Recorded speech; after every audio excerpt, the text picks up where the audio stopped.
За ингээд нэг маргаантай ч гэх юм уу буруу тайлбарлагдаад байгаа хэд хэдэн асуудлуудыг энэ дээр тайлбар хийлье гэж утсан юм аа.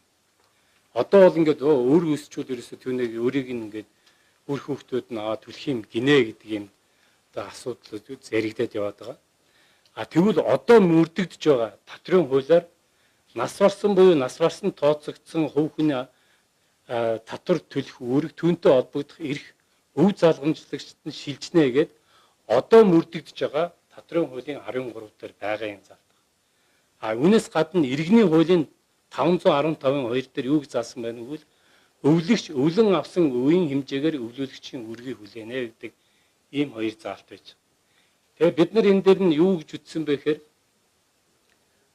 одоо байгаа маргаан нь юу байдг вэ гэхээр одоо жишээлбэл энэ дээр энэ татрын торгуул байгаа. Энэ бол зөвхөн хариуцлагын асуудал. Тэгэхээр хариуцлагын асуудлыг үр хүүхдүүдэд нь дамжуулж болохгүй гэж үзээд бид нар одоо мөрдөгдөж байгаа хуулийг илүү хөнгөрүүлээд дээр нь тодорхой болгоод нас орсон болон нас барсан тооцогдсон хүүхний татвар төлөх үүрэг түүнтэй холбогдох эрх өв залгамжлагчид нь үүсийн хөрөнгөнд ногдох хэмжээгээр шилжих бөгөөд үүнд татрын торгуул хамаарахгүй гэж зааж байна. Тэгэхээр тэр хүн урд нь өөр бизнес эрхэлж байгаа өөрөө хөрөнгөтэй болцсон байвал тэрүүнд нь бол бас хамаарахгүй шүү гэдгийг зааж өгсөн үндсэндээ өмнөх байсан зүйлүүдийг илүү хөнгөрүүлээд тодорхой болгож өгөөд өгсөн ийм заалт байгаамаа гэдгийг хэлье. За дараагийн асуудал бол нэг 20 өөрийнх нь хэмжээ 20 сая төгрөгөөр бол одоо гадагшаа гарахгүй юм гинэ гэдэг зүйлийг бол хэлээд яригдсан. Энэ дээр би тайлбарлал хийж өгье. Энэ бол өөрөө гадаадын иргэн. Энд чинь гадаад гэдэг бичээгүй шүү дээ. 73 баяр дээр. Энэ дээр алдаа гаргацсан биш уучлаарай. Татрын гадаадын иргэн харьяалгүй иргэн татврын өөрөө төлж дуустал хилээр үйл нэвтрүүлэхээр эрх бүхээ байгууллагад хандах хэрэгтэй гэдэг хоёр нөхцөл давхар биелэх хэрэгтэй. Татрын өртөө этгээдэд татрын өр барагдвал хөрөнгө байх, бусдаас авах авлага байх. Энэ бол нэг нөхцөл. А нөгөөх нь өрийн хэмжээ 20 сая төгрөг. 20 сая төгрөг. Тэгэхээр хилцүүлгийн явцад юу гэж байсан бэ гэхээр энэ дээр би хилцүүлгийн явц дээр 68-ын 1 гэдэг дээр татрын алба энийг засаар авдаг. Татрын алба энэ хууль заасан татрын өрийг хураах ажиллагааг хэрэгжүүлэхээс өмнө татрын өрийн хэмжээнээс хамаарч татвар төлөх зорчих эрх хязгаарлалт гарах хэмжээг авч болно гэдэг ийм заалт байсныг хилцүүлгийн явцад за энэ арай өргөн байна. Одоо гэдэг ийм одоо шүүмжлэл гарсан. За татрын байцаагч баг бичгүүгөөд хил зорчих эрхийг нь хязгаарчих юм шиг ойлгогдож байна гэсэн учраас бид нар ингэж нэлээд зааж нарвчилж өгсөн байгаа гэдэг. За энэ дээр би нэг хэд хэдэн жишээ хэлмээр байна. Жишээ. Яг юу болчоод бид нар энэ заалтыг оруулж ирсэн юм бэ гэдэг дээр. Одоо энэ Jiangsu Jiangdu гэдэг компани байна. Нийтдээ 72.1 тэрбум төгрөгийн өртөө.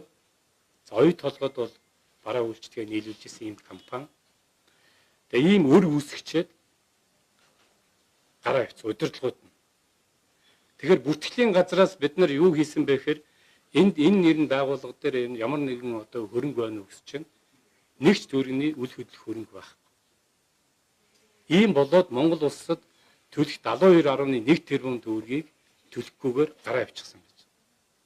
За дараагийнх нь Green Terra гэдэг ийм компани байж байгаа. 127 сая төгрөгийн татрын өртөө. А мөн одоо иргэн нь бол энэ Казахстан улсын иргэн Жанус Варасул орлогч захирал Батөрийн овогт Алена гэсэн ийм хүмүүсүүд ийм өр үсгчээ мөн ялгаагүй хил гараа явуулсан. За дараагийнх нь энэ Эланс ХХН гэдэг энэ нөхөрлөл байна. Нөхөрлөл бол 41.8 сая төгрөгийн өртөө тэгсэн мөртлөө энийг үүсгэн байгуулагч Оросын улбаны улс иргэн Сергеевич Александр Соловьев нь хилээр гараад явцсан. Өр нь үлдсэн өөртөө гараа явцсан. За дараагийнх нь G-Time Corporation гэдэг мөнгөний пирамид босгоод явсан ийм компани бол нөөтийн 1.4 тэрбум төгрөгийн өрт. 1.4 тэрбум төгрөгийн өртөө мөн ялгаагүй гараа явчихсан. татврын албанд өртөөгөөсөө гадна өчтөчнөө Монгол иргэн аж ахуйн нэгжүүдийг хохироочоод тэгээд гараа авчихсан байж байгаа жишээтэй. Тэгэхээр бид нар энэ дээр бол яхааргүй юм заалтыг оруулж ирж гэж. Саяын хэлсэн жишээнүүдийн дүн нэмэх юм бол 120 тэрбум төгрөг. 120 тэрбум төгрөг. Татврын албан дээр одоо найдваргүй авлага одоо найдваргүй гэсэн одоо өрийн хэмжээ бол 265 тэрбум төгрөг. Тэгэхээр 265 тэрбум төгрөгийн 45% нь энэ гадаадын иргэд өр үүсгчээд гараа цугтаа явуулчихсан. Авах ямар ч боломжгүй. Тэгэхээр бид нар энийг бол хязгаарлаж оруулж ирж өгч байгаа. Энэ улс орны даяарчлал нэмэгдсэн Монгол улсын руу одоо ирж зорчдог бизнес хийдэг энэ бүх боломжууд нь нээлттэй. Гэхдээ Монгол улсад төлөх ёстой татвараа төлөөд явах ёстой. Зүгээр хэвийн үйл ажиллагаа яваад байнга үүсчээд өрийн асуудал бол энд хамаагүй. Гагцгүй энэ хоёр нөхцөл бол хоёлаа биелдэх ийм учир шалтгаантай.